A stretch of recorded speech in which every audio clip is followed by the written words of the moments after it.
تمارين السايد، فقمت جيت عملت سايد بلانك بالمنظر ده. هنا دلوقتي دول شغالين ازاي؟ شغالين في وضعيه الايزومتريك، صح؟ اكستنشن وهايبر اكستنشن، صح؟ يعني انا رجليا العظمه بتاعت الفيمر بتقرب ناحيه مين؟ الحوض عندي والجزء ده، فهنا ساعتها بقول حركه اسمها هيب اكستنشن، صح كده؟ مين اللي سحب دي من هنا وسحب دي كده اهو عشان ما يقعش؟ الكتروسباينال ماسل. فمن الاخر عندي انت جسمك بيقع كده، في حد هنا بيشد، وجسمك عايز يقع كده، جسمك كده ايه؟ بيشد. وصلت؟ فهنا دي حركه الفليكشن والاكستنشن عشان برضه ما تتلخبطش فيها.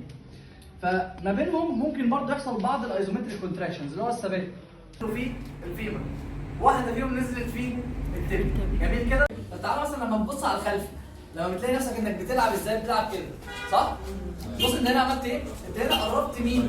قربت السيكشن بتاعت الهيومرس للسباينال سكابيلا، انت عصرتهم مع بعض، فالمسافه دي ايه؟ قلت فحصل كونتراكشن. مبسوطين يا رجاله اسكندريه وبنات اسكندريه؟ ايوه.